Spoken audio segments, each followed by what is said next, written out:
Selamat malam teman-teman. Malam. Salam kenal, saya Natali. Saya join di bisnis ini 17 Agustus 2021. Ketika itu promo Ruby hari terakhir. Ya, 17 Agustus itu bermakna sekali buat saya. Kan hari apa Bapak Ibu? Kemerdekaan. Nah, itulah harapan saya. Saya berharap suatu hari saya akan mengalami namanya merdeka finansial. Setuju ya Bapak Ibu ya? Oke. Awal saya bergabung itu tidak semudah yang Bapak Ibu bayangkan. Di Lala itu teman saya 17 Agustus itu pagi WhatsApp saya ngasih tahu, join gue ini yuk gitu. Dan join AFC. Jadi waktu itu dia ngasih flyer yang promo Ruby dan itu hari terakhir gitu. Saya langsung, hari terakhir, wah 1.700.000 sudah bisa punya bisnis gitu kan. Wah, kan saya dapat untung yang itu tuh yang alat kesehatan itu.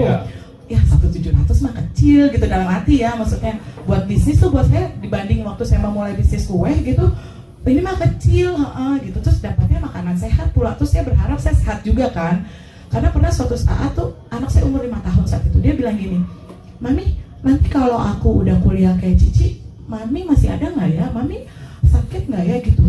Nah itu pertanyaan itu sangat menohok saya, karena mungkin karena kakak-kakaknya gede ya, jadi dia pemikirannya menurut saya agak dewasa dibanding anak-anak seumurnya gitu. Jadi iya benar juga ya, mungkin karena dia suka dengar saya, aduh ini sakit, aduh ini pegel nih apa gitu. Jadi ini Mami kalau aku udah seumur Cici nanti Mami masih ada nggak ya. Itu buat saya tuh sangat, ya Allah gitu, anakku yang umur 5 tahun nanyain mamanya ntar masih ada apa enggak gitu kan. Nah itu juga salah satu yang bikin saya oke, ini makanan kesehatan berarti bisa menutrisi badan saya.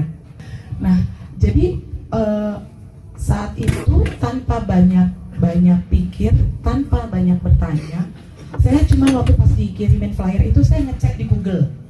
Saya ngeceknya gini, lucu deh. Ini boleh diikutin oleh para calon prospek ya, para calon member, ini boleh diikutin tips saya. Waktu saya menerima flyer itu, saya langsung ngecek di Google apa? Penipuan AFC. Saya nggak nyari produknya, saya nggak nyari company profile, saya cuma ketik di Google penipuan AFC gitu. Terus keluar kan, ada penipuan AFC gitu kan. Wah saya langsung baca detailnya. Ternyata itu dia nulis penipuan supaya apa? Supaya kita baca sampai habis. Jadi saya benar-benar baca dari A sampai Z terus kagak ada penipuan. Ya, gitu loh. Itu saya benar-benar ya. Pertama kan jantung berdegup kencang kan, karena saya tahu teman yang nawarin saya itu bukan orang yang kayak maksudnya bukan orang sembarangan lah gitu. Jadi kan gila sih dia nawarin gue penipuan gitu kan, apa dia nggak ngecek gitu. Terus pas saya baca itu sampai itu, dan itu berita itu tuh bukan yang 1-2 kalimat, itu benar-benar panjang. Jadi saya benar-benar baca dari atas sampai bawah. Saya bilang ya elah ini mah marketing banget gitu, supaya kita baca sampai akhir gitu. Yang pada saat itu membuat saya akhirnya memutuskan tanpa saya bertanya banyak sama teman saya. Kenapa? Karena saya udah baca artikel itu kan. Jadi ngapain juga saya nanya sama teman saya. Terus akhirnya saya memutuskan untuk bergabung. Saat itu juga, jadi itu kan pagi ya, saya buka siang, sorenya saya transfer.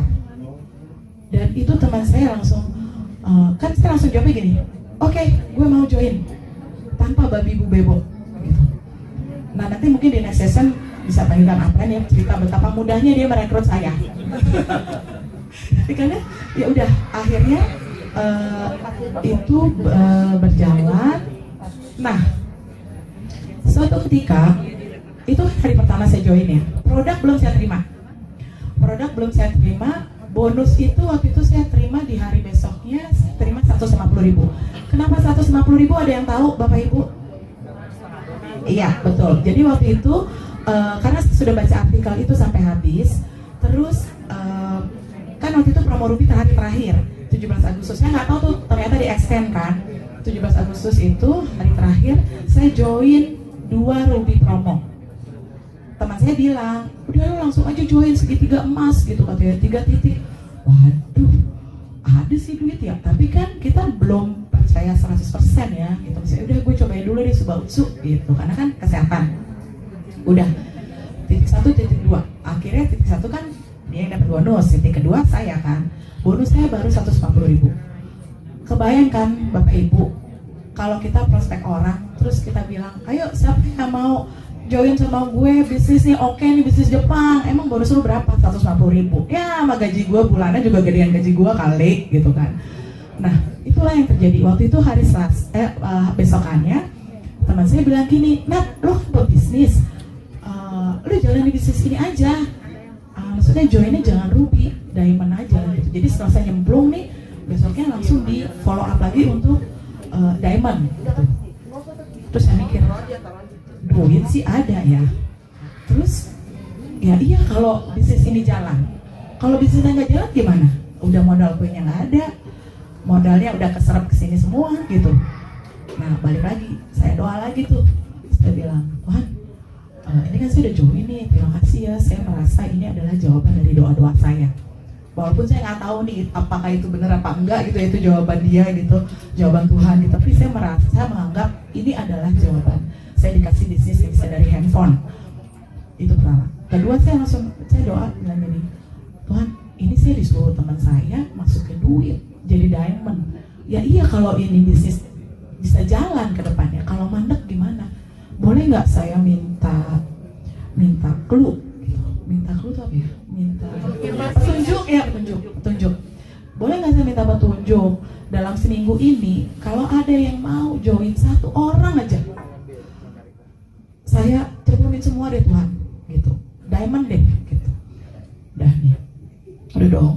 Terus saya mikirnya gini, saya udah pede banget tuh, wah pasti secemplungin di Diamond karena kan ada saudara saya, ada ipar saya, ya kan? Ya siapa sih saudara yang nggak mau diajakin sehat, bener nggak? Siapa sih saudara yang nggak mau diajakin kaya, gitu? Wah ini pasti dulu. Tapi kan maksudnya saya butuh peneguhan bahwa ini emang jalan saya, gitu. Tapi saya juga berpikir, tapi kalau misalnya saya tunjukin nih bonusnya 150.000, apa iya mau? Terus kalau misalnya, emang lu udah nyobain khasiatnya? Kan belum, produk belum nyampe hari kedua. Jadi saya berpikiran bahwa kalau sampai ada orang dalam waktu seminggu itu join, itu pasti karena kuasa Tuhan. Wah, abis itu saya beneran niat nih, saya prospek semua, kan itu masih pandemi ya, 2021, jadi prospek melalui WA. Saya prospek, terus saya undang-undangin jadi di tim kami itu ada namanya WhatsApp group Business Talk, itu khusus untuk calon prospek yang mau diprospek di WhatsApp. Karena nggak bisa Zoom, terus nggak bisa ketemuan kan karena pandemi. Nah, jadi saya undang-undangin nih. Di hari ketiga itu dilala ada 1 orang yang saya nggak pernah kontekan WhatsApp, maksudnya nggak intens gitu, nggak kayak teman gitu ya. Itu teman masa lalu saya waktu saya masih SMA, tapi kita sama-sama satu gereja. Kita temenan di Facebook, tapi nggak yang ngobrol gitu ya. Tapi saya tahu nih orang senang bisnis gitu. Mbak mau ke ini dengerin dulu, simak dulu di WhatsApp grup tentang ini. Oh ya boleh masukin. Malamnya dia join dong. Itu benar-benar saya langsung malamnya ya, terus paginya saya langsung nih teriak-teriak. Seneng banget kan, karena kan berasa doanya dijawab ya, walaupun saya nggak tahu tuh beneran doa dijawab apa enggak, tapi saya merasa doa saya terjawab saat itu. Oke, gue cemplungin deh 20 jutanya tuh, sama tambah buka titik 1 Ruby. Jadi Ruby promo. Nah, waktu paginya saya kasih tahu suami bahwa ada orang yang join gitu ya, apa yang terjadi? Dia marah gitu. Satu sisi saya mengerti kemarahannya. Kenapa? Karena saya nggak izin dia kan waktu join. Bapak-bapak di sini ya, saya paham sekali gitu bahwa semua kepala keluarga itu punya pride sebagai kepala keluarga, bahwa dia harus tahu apapun yang dilakukan oleh istrinya. Itu walaupun itu uang saya pribadi, tapi kan dia nggak tahu saat itu ya gitu. Jadi saya memahami kenapa suami saya saat itu marah gitu. Tapi satu sisi itu membuat saya makin bertekad untuk membuktikan ke suami saya bahwa ini bisnis bener kok, ini saya nggak salah invest kok gitu.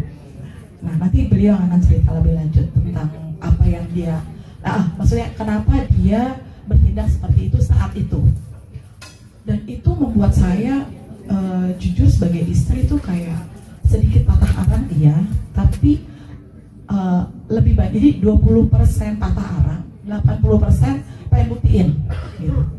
Nah terus sampai suatu ketika saya istri yang memegang teguh bahwa kalaupun saya menjalankan bisnis, saya mau suami saya terlibat gitu, karena menurut saya suami saya adalah support system saya nomor 1 gitu. Jadi saya perlu berkatnya dia, saya perlu restu dia, perlu tuntunannya gitu. Karena kadang ada satu hal yang saya perlu teman diajak tukar pikiran gitu. Nah, kalau misalnya suami saya udah awalnya begitu, gimana saya mau ajak konsultasi bisnis, gimana saya mau ajak, anterin dong ke sini gitu, anterin dong ke sono gitu kan ya, kayaknya terus saya mesti naik gojek terus nanti dituduh yang enggak gitu kan, kamu kemana naik gokar, kamu mana naik gojek gitu kan ya.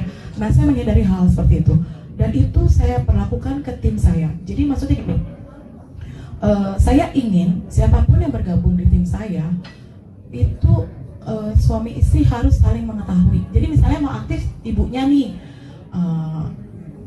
Mbak Nats aku mau dong gitu, misalnya ibu misalnya udah bersuami, ya udah kita info juga ke suaminya. Jadi tapi suami saya tuh skeptis, suami saya tuh ini, nah langsung saya bawa nih suami saya, udah ketemuin aja sama suami saya bu gitu. Begitupun kalau misalnya suaminya yang mau tapi istrinya yang apa sih, ngapain sih gitu-gitu. Nah ayo pak kita ketemuan yuk pak bersama suami saya gitu.